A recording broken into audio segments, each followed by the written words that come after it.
What's up, guys? Episode number 5 of the Kage cast. So We we should are come with like an official name. We need like the Unkage podcast. Is it Unkage Cage Cast? podcast, Is it Kage like cast. Honestly, I drew a blank. It's actually the Unkage podcast, but I don't know why I said Kage cast. But yeah, Unkage podcast number 5. The last episode. Sorry, guys, that was horrible. Hopefully, this quality is like 10 times better yeah? from what it was before. But today we're actually going to touch on a subject that I feel like we get asked a lot. So obviously, you guys know we have a gym here.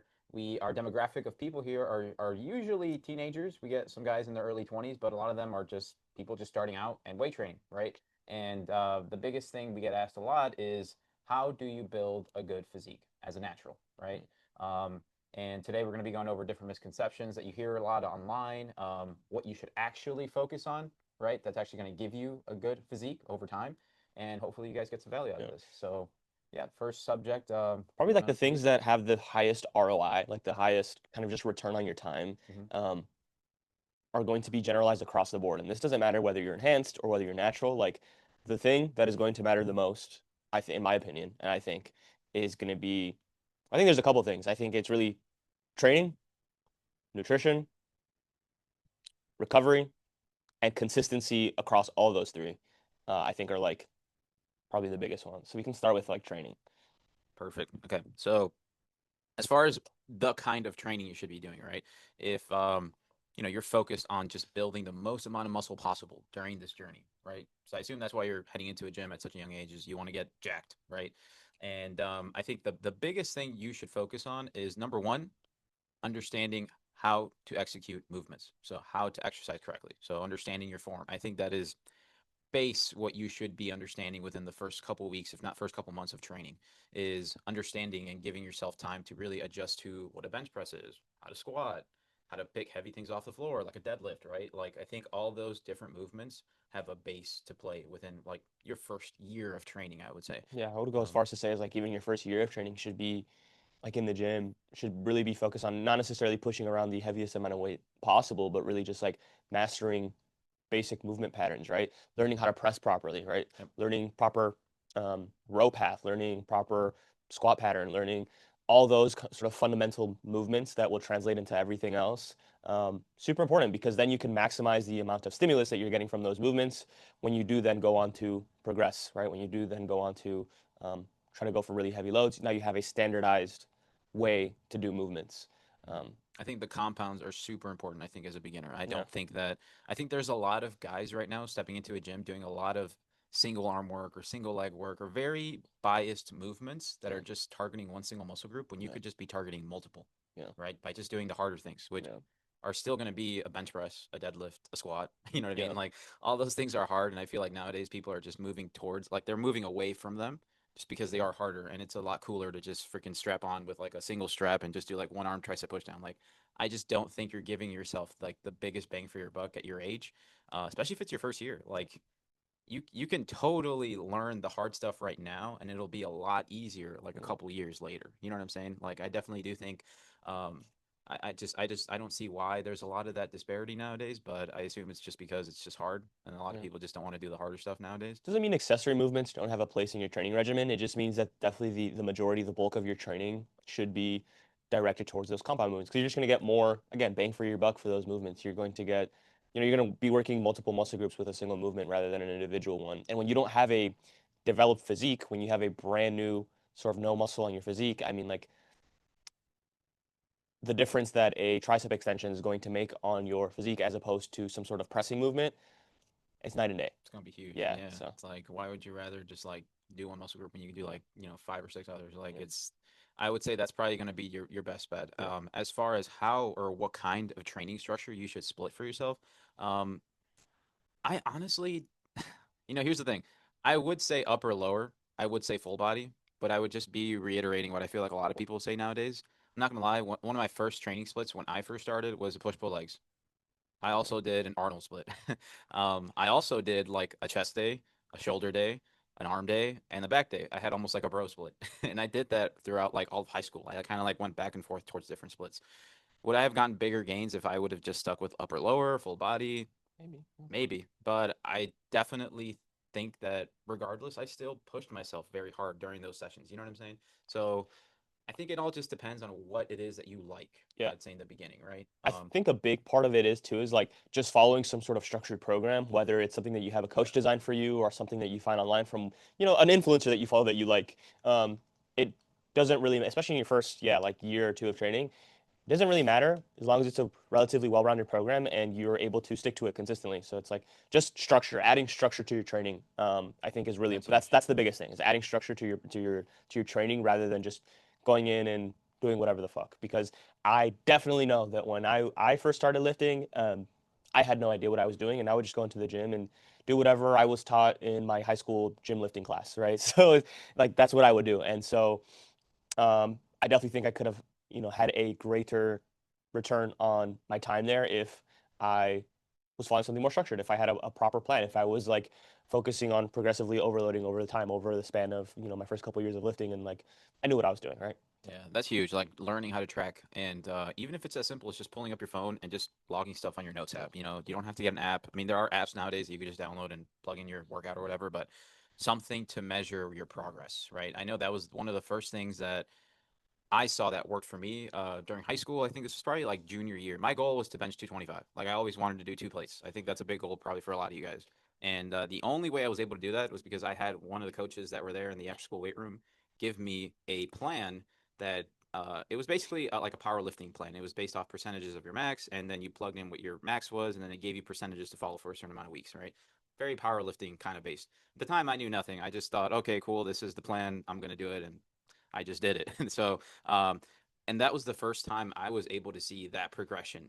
Like, like I was just able to see it like week to week, actually going up and up and up and up. And I was like, wow, this is crazy. Like, because before that, I was just kind of like the same. Like, I was just going into the gym, just kind of doing whatever it is that I was taught or whatever I felt like. But once I actually started jotting down my numbers, like, I actually saw the progression. And I think it was probably like the end of my junior year. That was like the first time I had ever like been able to like take 225 off my chest and actually do it for like at least one or two reps. And after that, it was like exponential, like just progression from that point. So I definitely do think that is huge. Just following something that's going to give you those increases or program. There's so many programs nowadays you guys can follow. I really like Boost Camp. Boost Camp is something that pretty sure you get for free. You can pay for like a premium version and get other plans, but there's a free version of on there, and you can try out some different programs and just run them and just see what you like. I think that's also pretty cool. Or if you have a coach or somebody that you can get a program from, also really cool option. But Yeah, I would yeah, say from the times that I've trained intuitively versus the times that I've trained on a structured program, the biggest time of growth was definitely during times where I was following a structured program. And that's just because, yeah, I mean, you're doing the same movements day in, day out. There is a philosophy, there's intent behind the way at least most programs are designed. So, yeah, I mean, like I training intuitively just doesn't do the same generally. Yeah. yeah. Yeah. No, that's 100%. I guess another big question that I always hear is like how many sets, how many reps, Yeah. how many exercises should you do towards a certain day, right? Well, if you're not already following a program and you're just trying to set this up for yourself, I'd probably say like a standard would probably be anywhere from like 2 to 3 sets for most exercises. I think as a beginner, you're okay doing more sets, Yeah. mainly because you're not going to be pushing yourself to that proximity of failure that an advanced trainee would probably do. So I think more sets is fine, like 3 to 4, cool. Maybe the first two are like, like not that near failure, maybe just getting a pump or something. Maybe the last two are a little bit harder. Or if you want to pyramid your sets up, I know that's super popular too. That's fine. I think that's cool in the beginning to just assess how you're doing things, right? Not just like go straight to heavy load and destroy your form. So I think that's good. And it'll help you learn how to execute things correctly by just doing more repetitions.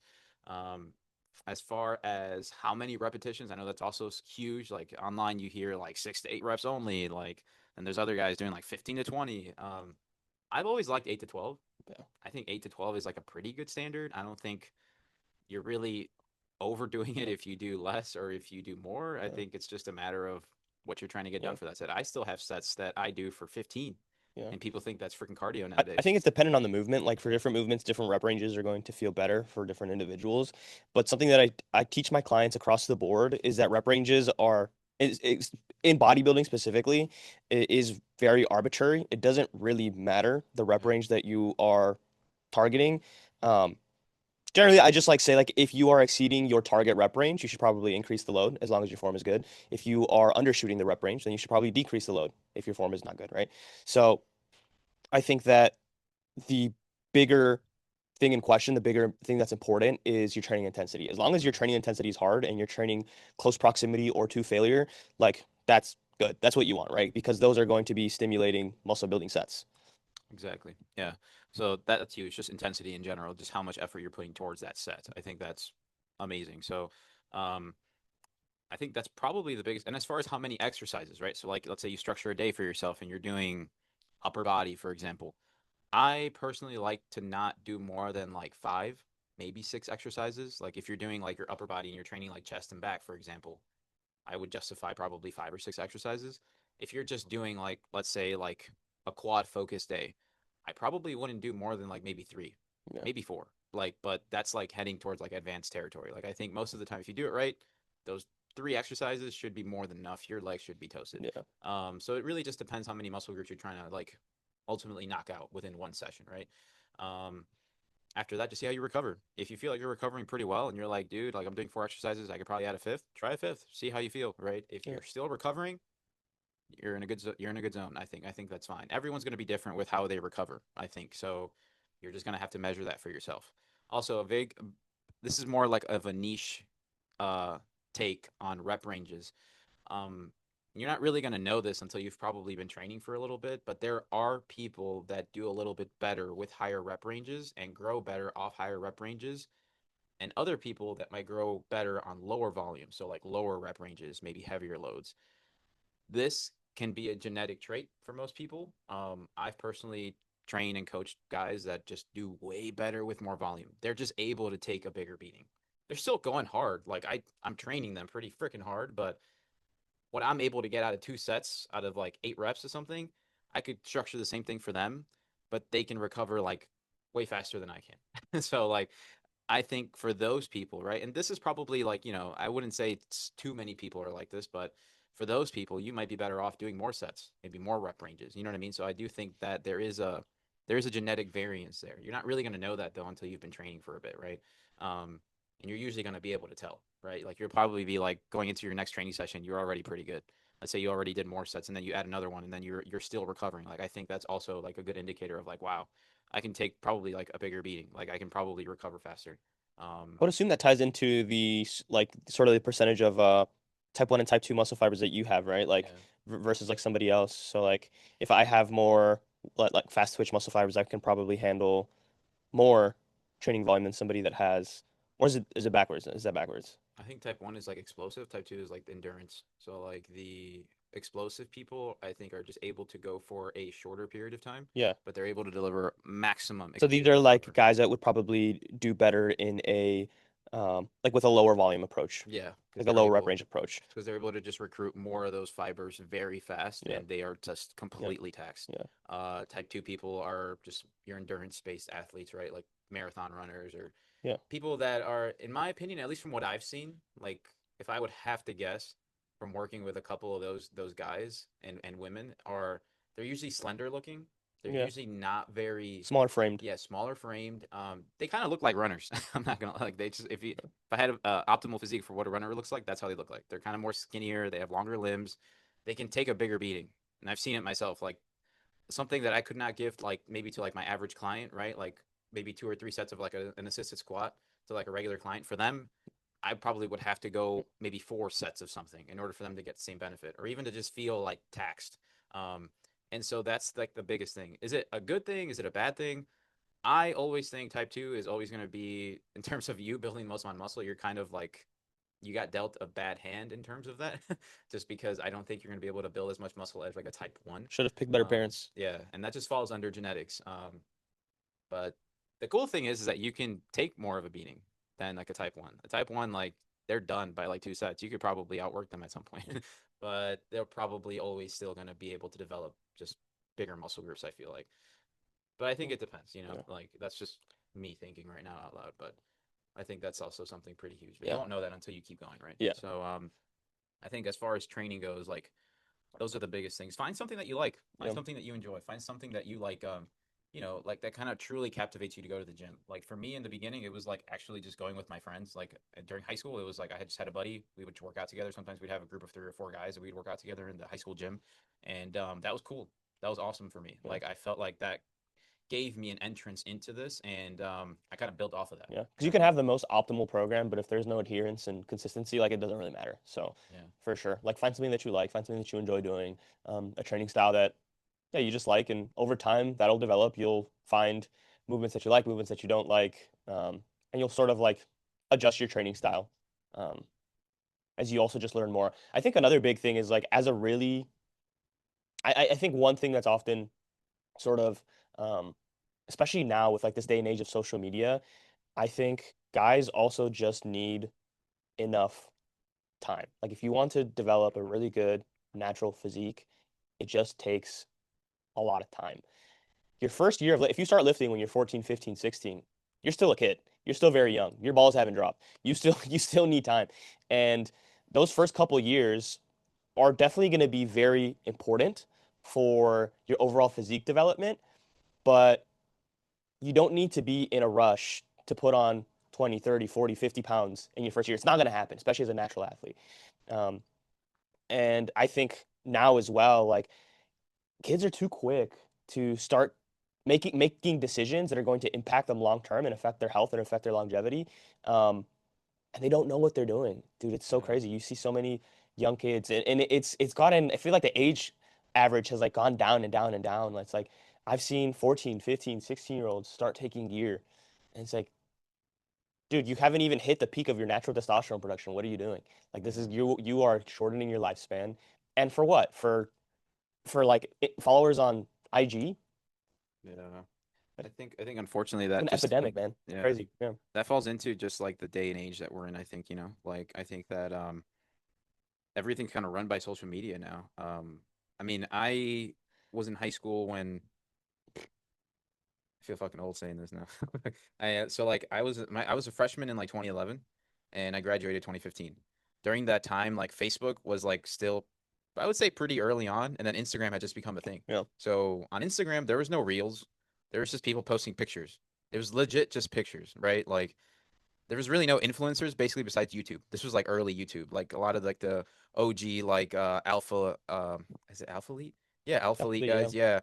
Yeah. Matt Ogus, like Chris Lovato, Jeff Seed, like all those guys were just coming up. V shred. Yeah, like V Shred, like there was a lot of that. And but that was it, really. There was like no reels though. It was just YouTube content, right? Um was gear talked about? Yeah, but like it was more of like a hush thing. There wasn't really like It's still pretty people coming taboo. out. Yeah, like people weren't really just nowadays, right? There's a reel of somebody telling you they're on gear and like telling you like how to Their pin stuff fucking down. cycle. Yeah. Yeah, but I just think back then it was more like, yeah, I'm sure there's something out there, right? People, there are things as like things that are going to enhance your physique, but it wasn't being pushed on you, Yeah. right? It was just something that maybe you thought, but like, here's how crazy it was, right? I remember going to Vitamin Shop and getting my first protein like tub, right? And back then, Vitamin Shop actually gave you muscle and fitness magazines every time you bought something, which I thought was really cool. They should really do that again. But the magazines would always have the latest bodybuilders on there. Now just flip through them. I have a bunch of these magazines, and I remember one of them was a picture of Kai Green. Kai Green was a Olympia competitor back around the like that like 2000s era, right? And I remember for so long I admired this guy's physique. I thought he looked freaking crazy, like just nutty, like feathering along his quads. Like he was sponsored by Carnivore, and he had this ad with he had this like giant fat piece of steak in his mouth, and he was just like fucking like just ripped, just ripped like head to toe.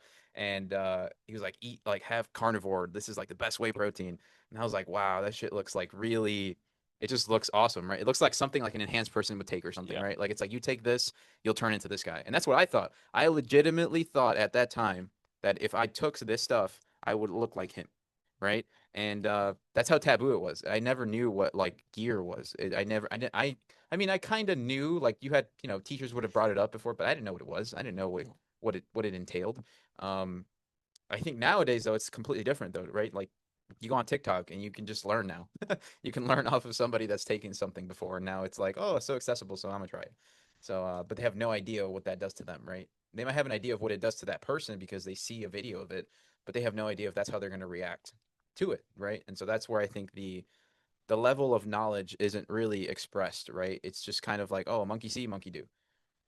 If you do that and you take Yeah. that towards everything else, like what do you think things are going to happen, right? It's like that is not a good way of thinking, I feel like, right? But I think when you're young, you're just predisposed to doing I impulsive things sometimes. It's also like just not normal. Like you see so many kids online that are enhanced and like that's not normal. Like it's normal, it's normalized now. It's something that you see pretty frequently now on social media, but that is not a normal thing for, young teenagers to be taking PEDs, to be taking gear.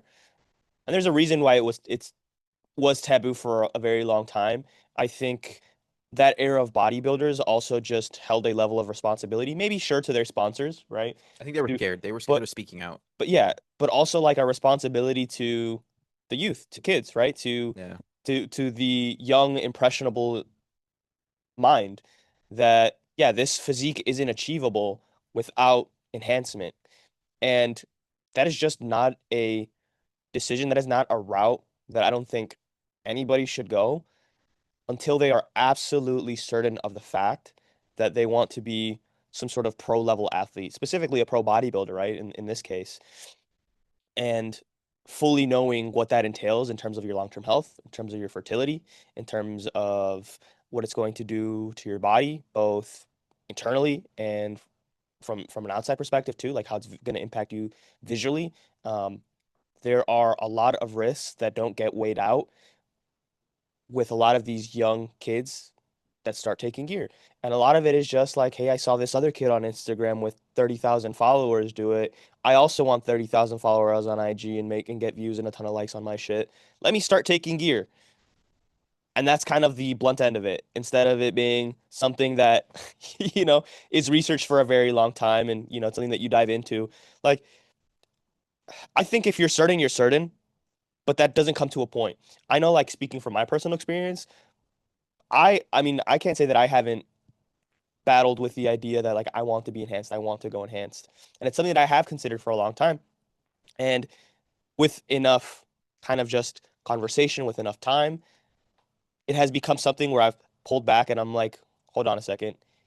Maybe I actually don't want to take the risk. Maybe I want kids and I want to make sure that my kids are healthy. Maybe I don't want to start balding or risk having gyno. Maybe I want to live till I'm 80 or 90 years old without having any cardiac problems. It's like those are things that you should consider as an impressionable young person. And I just wanted to bring this up in this conversation because dude, I see it every day. You're on TikTok, you're on Instagram, and it's another 14, 15-year-old kid starting their first cycle. And it's very sad to see because you and I both know that in 10, 15 years, that's going to lead to a just laundry list of health complications. Um, and especially when you don't have the proper education, the proper knowledge, or a coach that you're working with that's helping you through these things and understands it from a pharmacology perspective and just knows how to navigate PEDs with health in mind, yeah, you're going to end up fucking something up. And understand, like, you completely just ruined your experience with training forever, starting at such a young age, because now you're starting at such a high by using this stuff that when you decide to come off, and you will come off, this is not forever. Yeah. Everything now is so much less. There's a reason why guys take this stuff, guys and women take this stuff, because it enhances not only the way that you look, but how you feel within that 1 hour, 1.5 hours that you're training, right? Like it's an even bigger high than what you would regularly get as a natural, right? Just training, right? Um, and that's what you don't, I think a lot of guys don't understand is that you're gonna peak so young, and now let's say you decide to stop after like, about a year or so. Now you kind of just ruin training for you. You go back to the gym, it's not going to feel the same. You know what I mean? Not Yeah. to mention, you're probably going to have to stay on this stuff, at least like a base minimum dose forever for the rest of your life, just so you can even feel okay. You know what I'm saying? So, like, I think that's one thing too that you need to realize before you even decide, right? Especially if it's your first year training, like maybe first 5 years of training, I think you can achieve a lot naturally, especially if you're under 20. Like if you're just starting at 15, 16, oh my God, like you have Yeah. so much time. Everything is still being developed. Everything, everything. Not only that, but your brain. Your brain is not fully developed till like you're over like 25. right? And if you're making these decisions already underneath those ages, yeah, of course, this is going to affect you mentally too. Cognitively, you're not going to be the same person, right? There's a lot of things that are going to be happening as you build this physique, as you take these hormones that are probably going to catch up to you later on. And so those are things that you should definitely think about as well, not just physically or inside, but also just mentally and how these things are going to affect you. But yeah, I think that's huge. If you're trying to build like a really good physique, I think clearing away from what you're seeing on social media or what your other friend is taking or whatever, I think that is a good thing to do. I think just kind of like excluding that for right now and understanding you are a beginner. This is going to take time. You need to understand delayed gratification and you just need to Yeah. put your head down and just go. You know what I mean? Just start. I think doing that and like clearing away from all the noise you see on social media nowadays will set you up Yeah. greatly, Like just sticking to the greatly. basics, right? Like Yeah. making sure that you dial that shit in first, because that does take people a couple years to establish. Like establishing really good consistency with just the basics, with your training, with your nutrition, that takes time. Um, and so I guess we could move on to that as like nutrition. Nutrition is another big portion of the puzzle. Um, Yeah. yeah. So I think a big thing with nutrition, one thing I at least just kind of recalling a couple of the guys' conversations here is what should I eat? So I just started working out like should I eat more protein? Like how many meals should I eat? And I think so here's the thing, right? If you just want to make this super simple for yourself, I think having 3 base meals a day, right? That could literally just be breakfast, lunch, dinner, maybe a snack in between or a shake in between, I think would be a good start, not only to just getting the consistency of just getting those meals in, but also giving yourself some time to just adjust maybe into like a more stricter kind of meal plan later on, right? But Yeah. I think just knocking out 3 meals a day with a shake or maybe even like a snack or something like that is a good place to start. Um, I think if you do that alone, you'll probably put yourself ahead of most of your friends that are probably just eating once or twice a day, Yeah. or just snacking on just BS at the vending machine. You know? I think some good rules of thumb is like making sure that every meal has some form of protein in it. Every single meal that you have, Yeah, and depending on what you weigh, but I think like for most young guys, like probably about 40 grams per meal. So if you're having like, anywhere from 120 to 180 grams of protein a day, that is plenty. Every meal should have some sort of protein in it. I If you, still believe in the gram per pound. yeah, Like I no, still, I still definitely. think that is optimal for Zero point sure. 0.8 to 1 grams. Yeah, I mean, that's the range. That's the golden sort of rule, right? Is like zero point 0.8 grams to 1 gram per Mm. pound of body weight. If you can adhere to that, perfect. And then kind of just divide whatever that is based on your body weight, divided by your 3 or 4 meals that you're having a day. I think also prioritizing your pre-workout nutrition, super important. If you can have enough carbs, if you can have like just some fast digesting, good absorbing carbs, something that you digest well before you train, that's also going to help a ton. Let's see what else. I'd say like if you're working out like in the mornings, because I know it's popular. Like if you're in high school, like you might have practice, or I know I've known so many of my classmates when I was in high school that would not eat before like our first period weight training class, and they would just be like puking, Fasting. Yeah. nauseous. Like, and so I think that's horrible. I think you definitely need to set up your mornings for success, and how you're going to do that is by one, if you can start meal prepping the night before, or maybe even making something simple, right? Something easy. It could just be maybe some hard boiled eggs that you just keep in the fridge, just batch make a bunch and just have that so that you can just go and take with you, maybe with like a slice of bread. I think that's decent. If you can make things like oats, maybe overnight oats or something, and then maybe keep them in like little jars, put them inside. I think that's also good. Mix that with like a scoop of whey protein. Fire. That's a breakfast right there. Um, could be just be fruit. Honestly, just have like a banana or an apple or something Yeah. that can just give you fast sugars before you go into weight training. But please don't make the mistake of not eating. That's horrible. You're gonna be nauseous. You're gonna be puking, especially if you want to push yourself that day. Hydrating, drinking water too, bro. Yeah. Like, I mean, when you're asleep, you're going 7 to 8 hours, 7 to 9 hours without having any fluids, any water. So most people wake up pretty dehydrated. So as soon as you wake up, if you can slam some water, drink some water, like do that, because you're also going to go into your training session dehydrated, and that's going to impact your performance too. Um, That's that's another huge. big one. Yeah. Yeah, water definitely will tie a lot to that for sure. Especially if you're an athlete, like, and you're training multiple times a day, like you should be taking over a gallon, like Yeah. over a gallon a day at least, just to make sure that you're able to one, not get dehydrated, but also perform, right? That's huge, especially before a training workout, like a training window. Like I would always recommend before you head into a training session, like at least like 20 to 30 ounces of water, like right before. What I usually drink in between the workout, I honestly don't even count, but I might drink another 30 ounces of water. So that's just me, right? Like, but you could do maybe a little less. Maybe you could subtract that by another 10 ounces or whatever you can get down, right? But just you should have like a good amount of water before you head into any training session. I think that's huge. Um, but yeah, I would say as far as like how to set up anything else, if you really want to get better structure or like just better results out of what you're trying to do with weight training, same thing that we said with tracking your weights, you should track your calories at some point, and you should understand the basics of what that entails. So it could literally just be as simple as downloading MyFitnessPal, Yeah. Chronometer. There's so many other like calorie tracking apps nowadays. Pick one that you can just log and just start logging.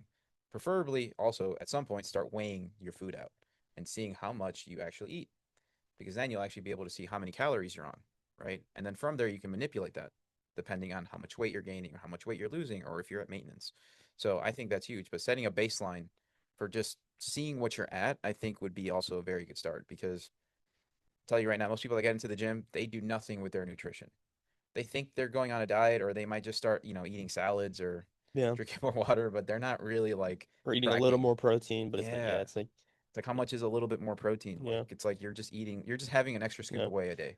Like that's all that's all you're really. Understanding nutrition early is you're gonna set yourself up for success for sure. Like I think that is something that is often overcomplicated and misunderstood by, I mean, not only young guys. I think just a lot of people that sort of get into the health and fitness space is like they misunderstand nutrition. They misunderstand like what a calorie is, what a protein is, and it's like boil everything down to basics. Understand what a calorie is. Understand what a fat, protein, and a carb is. What those all do for your body, um, because they all have different functions in your body and they all help in different ways. And um, so like understanding, and you won't really understand it unless you apply it. So unless you're tracking food and logging food and able to like see, okay, I'm having X amount of carbs and protein on this meal, and this is how I feel afterwards. This is how I perform with this meal before I train. Um, and you're gonna be able to find out, yeah, what foods work well for you, what carbohydrate sources work well for you, what proteins you digest well, what things give you indigestion. And again, you won't really know unless you're tracking. And I think that goes for both your nutrition and your training. Like if you're not tracking, there's no data.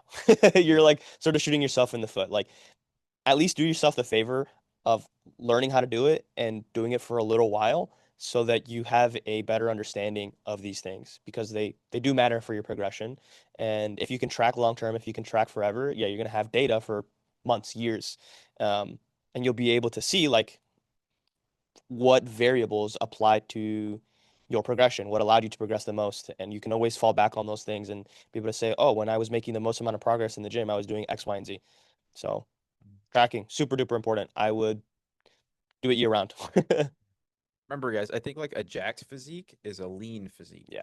And that's one thing it took me so long to understand because so I used to watch a lot of YouTubers like Matt Ogus and like Chris Lovato, all these guys, and they were huge on like I think they started like the whole if it fits your macros like movement back in that era, right? And I was so hesitant on tracking, but they would all do it. I would watch all their YouTube videos, and like when they were getting ready, getting diced for the freaking summer, that's all they would do. And I was like, damn, like they would change like week to week to week. And I was always so hesitant on doing it because I didn't want to learn how to track. I was just like just hard headed in that way. I just didn't want to do it. I was like, whatever. I'll just eat healthier or whatever. Yeah. And I never. I mean, I did lose weight, but I didn't achieve that look, right? And that look is only achieved by more consistent dieting and also understanding what I was eating, right? So even if you decide to eat healthier, yeah, of course, in the beginning, you're still going to see changes, but you can see better changes if you track, Yeah. and I think that's huge. It's like if, I mean, can you do it without tracking? Absolutely, yes. Have people done it? Yes. Will you be able to do it? Maybe. I think that you tend to be your own worst enemy in Yeah. a lot of this. And so, like, what the data tracking allows you to do is it allows you to see a visual of like how many calories you're actually having, right? How much protein, carb, whatever you're having. Really, ultimately calories, right? If you're trying to get diced, if you're trying to get lean. Mhm. And you might be, yes, eating healthier and making healthier choices, but you might be over exceeding the calorie limit that you need to be at in order to lose body fat consistently. And you're overshooting that calorie goal every day. And you won't know unless you're tracking. A lot of people won't know unless they're tracking. It's really hard to have that, or it takes a lot of time, a lot of experience to have that intuitive clock and understand, like, okay, this is where I'm good. This is what I need to be eating in order to. That just takes a lot of, like, a long time of training and dieting to understand that internally. And so the easiest way is always just going to be having the data, actually logging it, writing it down. Because yeah, I mean, especially in a dieting phase, you're gonna be fucking hungry, Yeah. and so you might overeat, but still be hungry, and you're not losing any more body fat, and you're gonna be wondering why. Yeah. Yeah, and I think that's going to be like the biggest thing is that most of you guys heading into a gym, I assume at least from the statistics that we have right now in the US, you probably have some weight to lose most of the time. I'm sure there's going to be guys that are going to probably be a little skinnier, they probably need to bulk, right? Yeah, But majority of you are probably just going to have to build muscle and lose some fat yeah, if you want to look just visibly jacked, okay? Um, and it might take a little longer than you think, right? You might need to add the muscle a little bit first in order for you to get to that leaner point of you looking good, lean. You know what I'm saying? So, but like I said, I think just doing that alone puts you ahead of the curve. Just tracking yeah. your calories, I think that is going to be huge. And then at some point, seeing what your maintenance is, or even it just have being in a slight deficit, right, while you're training, doing some cardio, all those things are pretty important, I would say. But I think that kind of touches on nutrition most at least most of nutrition, just to kind of like get you started. And I think ultimately develop like a good physique. I think that is probably the basics that you could do. Um, as far as recovery goes, right? So like how long should you be working out for? Like how many rest days should you be taking? I know that's also something that I hear a lot is and I've seen it too before that there's guys on one camp like going 7 days a week, like 6, 7 days a week going to the gym, not giving themselves a day off. Then there's the other people that are like maybe going to the gym twice a week, maybe 3 times, right? Um, I personally think that if you're trying to get the most optimal amount of gains, like you're trying to just build the most amount of muscle, I think early on, anywhere from like 3 to 5 times a week, weight training, I think is pretty good. Like you're hitting majority of the things you have to do. If you're able to come up with a program that has you hitting a muscle group twice a week, even better. Maybe 3 times a week for some of you guys that recover faster. That would be pretty freaking good. And for most of you, that's probably gonna have to be like a 4 day split, maybe five. I think when you're younger too, though, like I think you have a greater capacity for recovery. I know that, That's true. in my teens, I definitely, I mean, I was weight training in the gym, plus I was doing my track practices, and I would do the same thing 5, 6 times a week, and um, You recover yeah, fast. I'd be Yeah. fine. Yeah, sure, I'd be sore some days, but I'd wake up and do it the next day again, and I'd recover pretty fast. And so I think if you can afford to train 5, I would even say in some cases for some guys like 6, depending on how your split is set up, even 6 days a week could be viable. So long as you're not hurt all the time or getting injured. Mm-hmm. Um, I think that like yeah, you can afford to have pretty high training frequency.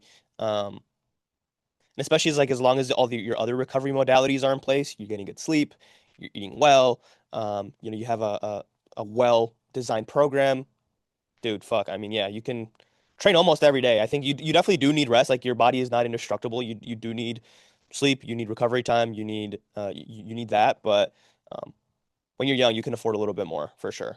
Yeah. Yeah. I mean, yeah, that's true. I think it's also a good time to kind of measure like how much you can take. Yeah. You know what I mean? Like, I mean, I remember when I was first starting to weight train, like heading into high school, some days I would do 2 a days. Like I would Yeah. have my first block like weightlifting class, and then I would go straight after school and Lift again. do Yeah. something else. Yeah. And I would do that probably like 3 or 4 times a week, sometimes 5 days a week. And I think I got to a point where I definitely felt like I was just beating myself up. So that was like the first time I think I felt like over training to a degree. But I would have never found that out unless I had done it. You know what I mean? And then I was able to kind of build off of that and be like, okay, I maybe shouldn't be doing like 2 a days every freaking day, right? Yeah. I think that's something cool to learn and see how much you can actually push your body to do something. Because then you'll find out a lot of data. I think that's pretty cool. But other than that, I mean, yeah, if you can recover from it, I think you can definitely go again. I think as a beginner, yeah, you definitely your joints are fresh, your muscles are fresh, everything is pretty fresh.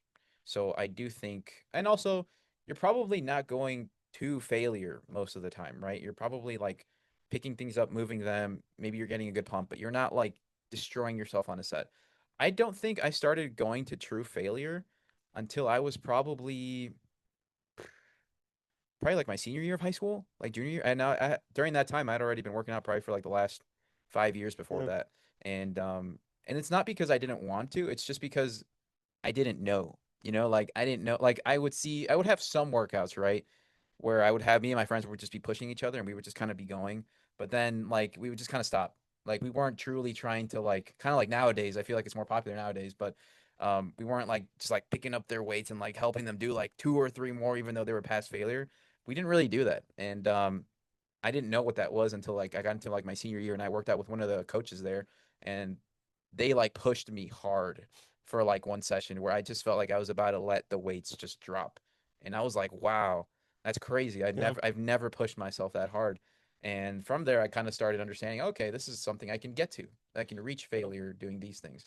That's something that increases with training maturity too. Like Yeah. training to like true failure is a skill and it just takes time to learn. And you're not gonna go into your first gym session training to failure because you're gonna hurt yourself, but also you just don't know how to. Like it's Yeah. just it takes time to learn what that level of intensity feels like. Um, Yeah, yeah, I mean, mentally. Yeah, yeah, mentally. You and should it's be able to get there. yeah, and I think that's probably the biggest thing is it's a big mental roadblock for a lot of people. Um, Especially for legs. yeah, Yeah. it's like you're trying to protect yourself, right? You're like, whoa, this I feel like I'm gonna get hurt. I feel like I'm gonna get injured, and that's probably a good thing as a beginner lifter. Is you don't want to push, you don't want to do an exercise when you're just learning the form and you're just like sort of dialing in the basics and training to complete failure. You have a greater likelihood of injuring yourself. Whereas if you're a more advanced lifter, it's gonna be a little bit easier for you. Hold on, I think that's Maritza. Intermission. Oh Intermission. no, it's Morgan. Hi, baby. Sorry, dropped your podcast. Yeah, you're good. Come here. Um, No, you're fine. I just dropped in for lunch. Thank you. Yeah. Bye. Okay. Are you leaving? Yeah. Where are you going? I'm just gonna go somewhere else to go work.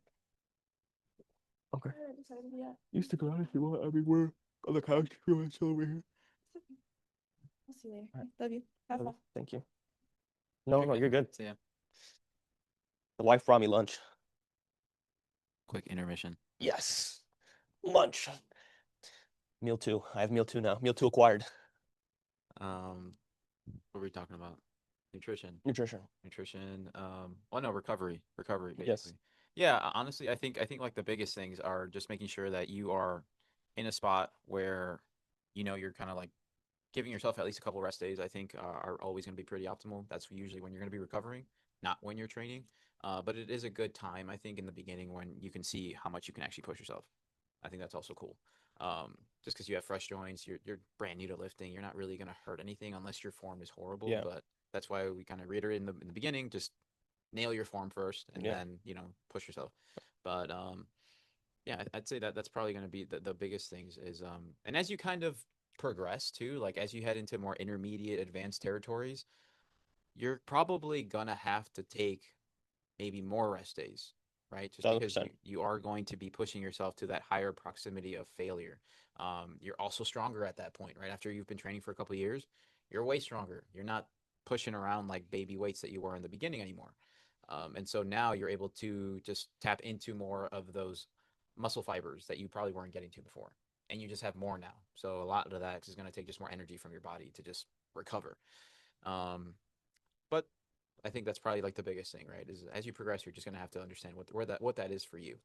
Um, but yeah, Supplementation, okay, I think, is another, yeah, is something else that I feel that is often is given a little bit maybe too much attention with a lot of beginner lifters. Like, I think just understand, like, supplements do have their place and they do help, but they are not it's not a magic, it's not a magic potion. It's not going to fix or cure it's not gear. anything. Yeah, it's not gear. Ultimately, it's not gear. Uh, and so it only does so much, right? It is exactly what it sounds like. It is a supplement. It is a supplement. It is not a replacement for food. It is not a replacement for the hard work that you're doing in the gym. It is not a replacement for all the lifestyle implications that you need to have in order to make this super successful for you. Like, supplements are just a little bit extra. And if you can afford them, great. I think probably at the very top of the list, I would say, like, probably some sort of pre-workout, right? Something that's going to help you with your training, that's going to improve the quality of your training. So, some sort of pre-workout. Would be careful with the caffeine. Too many pre-workouts out on the market that are overly fucking caffeinated. 350, 400 milligrams of caffeine. You don't need that much to start. If you're somebody that already doesn't drink caffeine, which if you're a younger guy, you probably aren't drinking too much caffeine, hopefully. Anywhere from like 200 to 300 is more than enough caffeine.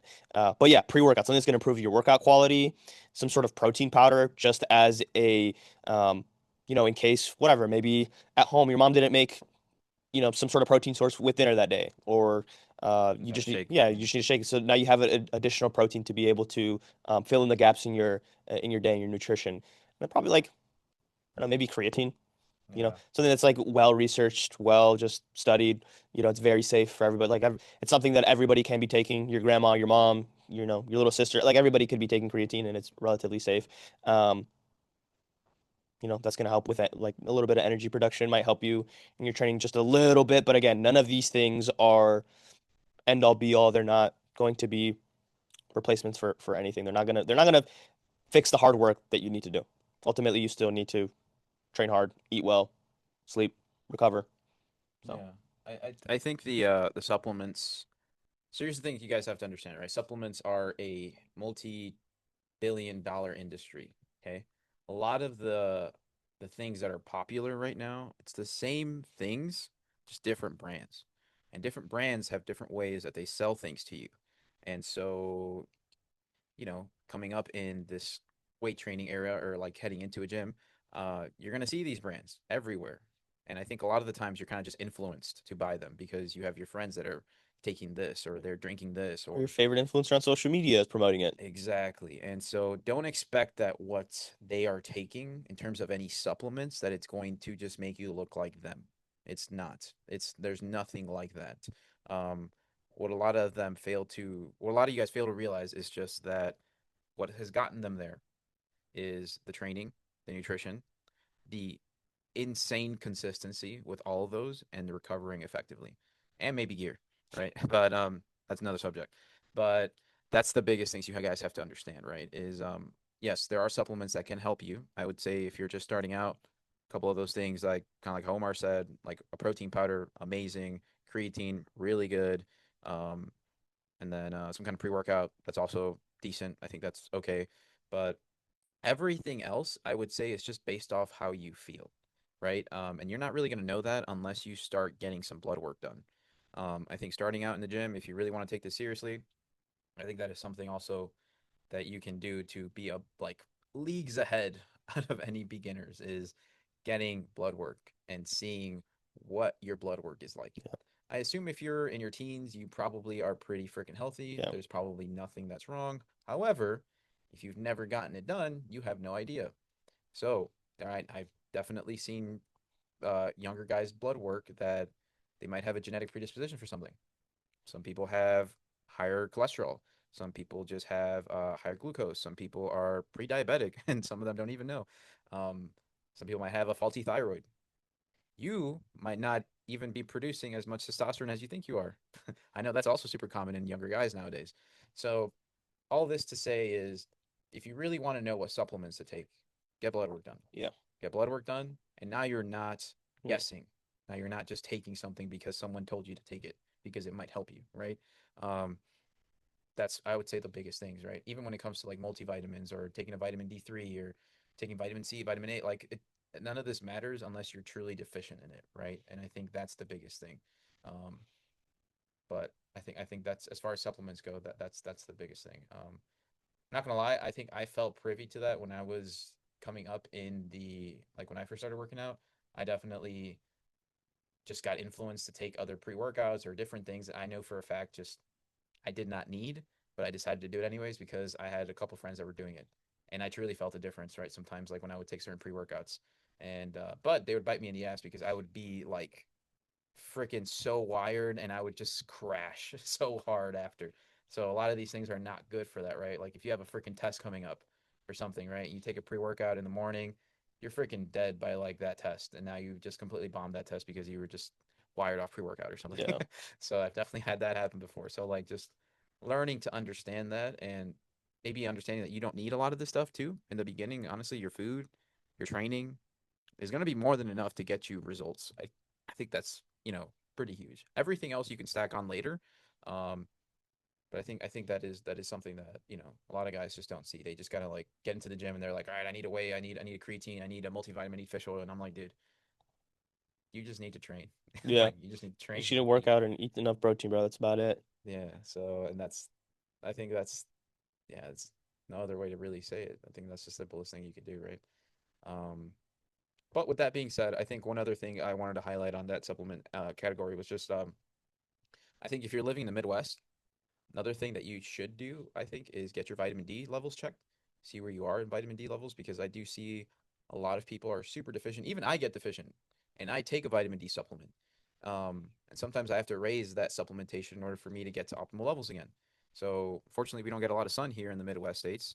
So During the you winter months, at least. Yeah. exactly, and you should definitely be supplementing with that.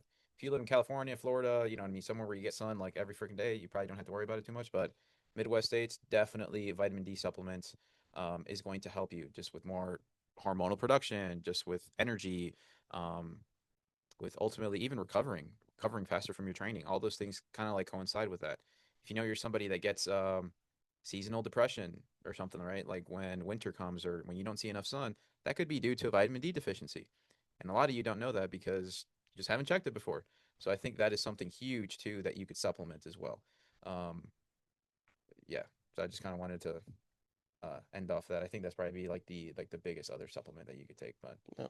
um, I think so. What did we cover? We went over supplements, training, nutrition, Nutrition, gear a little bit. gear a little bit.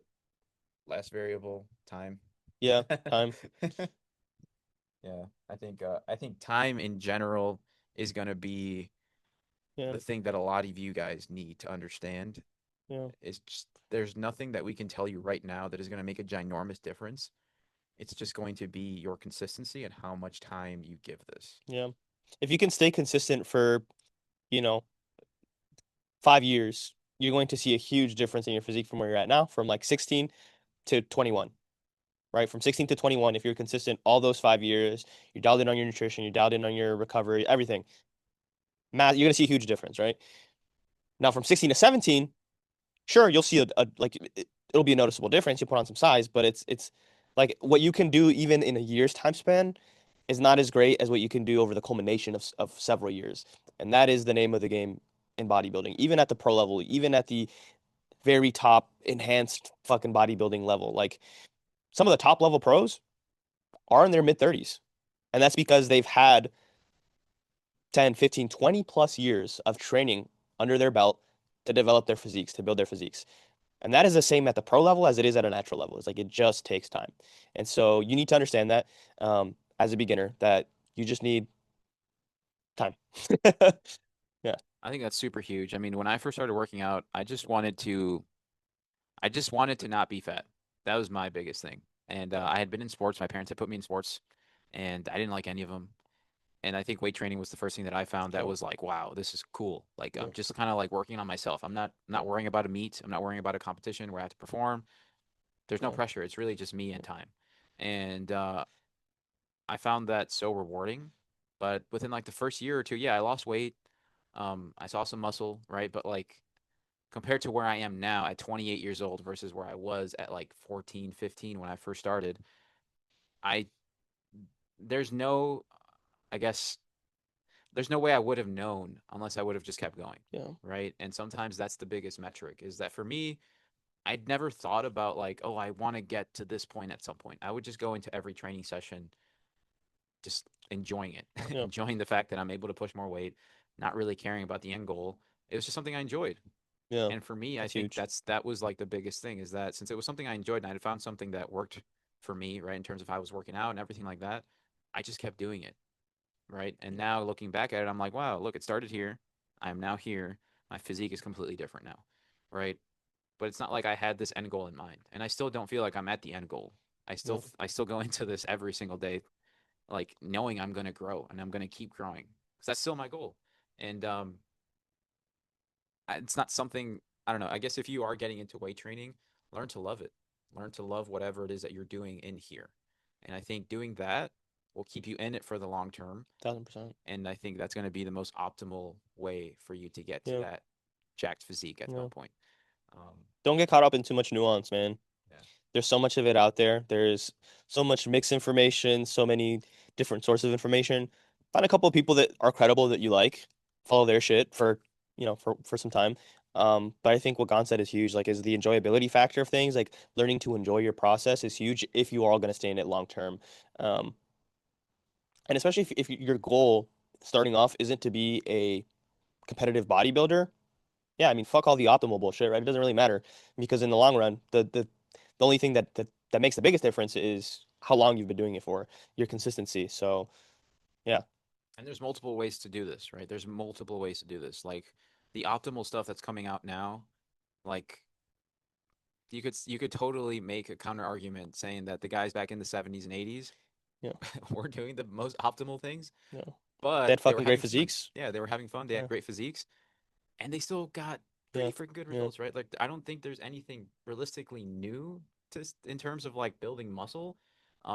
I just think you have to find what works for you. If you really like the optimal stuff, great, do that, right? If that helps you keep in the gym, and that's you just love doing that, Fuck, dude. awesome. Look like an idiot, by the way, doing it. Um, Propaganda, bro.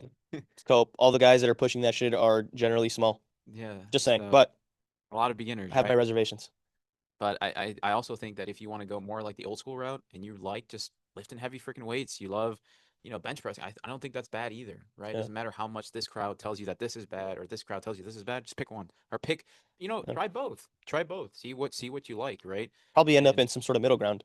yeah, exactly. And I personally like things from both sides. I think there's both sides that you can learn from. Yeah. I still love like my heavy compounds, like knowing that. I mean, I've dealt a lot of injuries with that, not gonna lie, but I still find a use case for them. It's not just because I'm injured doesn't mean that like I'm not gonna teach it to someone else. I think all those things have a purpose, everything.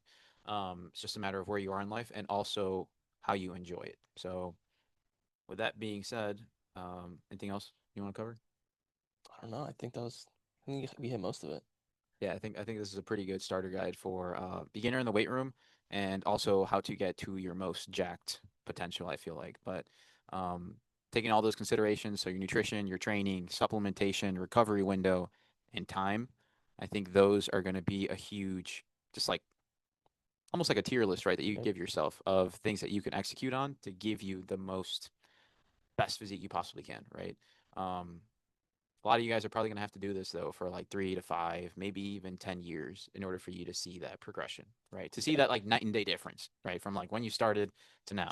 Don't look at like the transformations you guys see nowadays that are like 1 year difference, 6 month difference. Like, Some of those are bullshit, but also yeah, a lot of those are just enhanced. yes, Like a lot of those kids are enhanced. And again, they're not you're telling you. yeah, they're not telling you. Or if they are, they're glamorizing it. And again, it's just backed by Instagram followers and maybe some sponsorships, but it's not, brother, it's not worth your long-term health. Like all this shit is also, you have to understand that social media is a big churning wheel. Everybody has their, 5 minutes on social media.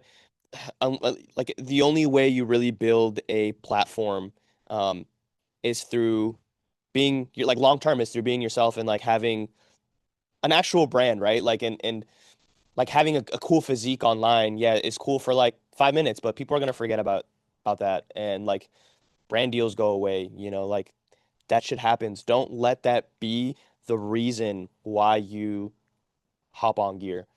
Um, like take your time, allow yourself to understand the implications of what it means to be an enhanced athlete. And wait, if you're in your first, second, third, fourth, even fifth year of training, you don't need that shit. You don't need gear. You No. don't need gear. You just need time. Hold off, wait, understand it. Meet a girl, fucking like realize if you want to have children or not. Like there's a lot that goes behind it than just like looking cool online and getting a sponsorship deal and making a little bit of extra bread when you're young. Like that's because that's all it ultimately is gonna be. Um, yeah, True. Yeah, very true, guys. Don't ruin it for yourself before it yeah, even starts. yeah.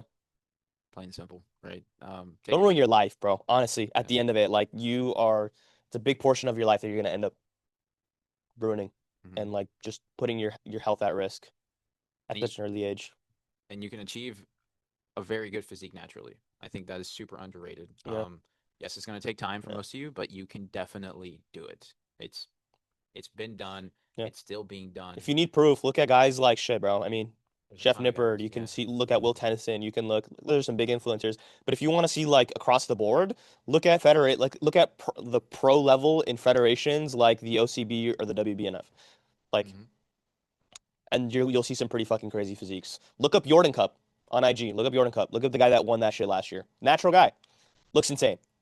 Yeah. Like that is Or look at our wall up here. Yeah. All these guys are natural. Yeah. Like you can achieve a really good physique naturally. And if you decide that you want to be a pro level bodybuilder and you want to go that route, like you should still give it some time. And like that's it. I think that's a different conversation. I think that's something else that we should definitely make an episode on is like when is the appropriate time To hop on. to hop on. Yeah. Be a good topic. Yeah. Be a good topic. All right. Well, thank you guys for listening. If you guys really like this, let us know what you guys want to see. Please like, comment, subscribe, like all that. If you guys definitely want us to do more of these, please Yeah. share. And just give us ideas. If you guys Yeah. have any ideas of anything that you guys want us to talk about, go ahead and let us know. But I've seen no comments, guys. Please comment down below. Let us know what topics you want us to see us cover. please comment. If you want us to bring on any guests, that's another thing that we want to start doing is bringing people on to have different conversations. So if there's anybody that you think we should invite, let us know down below. If you are somebody in the space, in the health and fitness space, and you want to be on the podcast, message us either on IG or message us on IG at Thekagegym. We are in the Chicagoland area, so if you're local, hit us up. Let us know. Let us know if you want to be on, and we'll make it work. Thank you guys. Thanks, guys.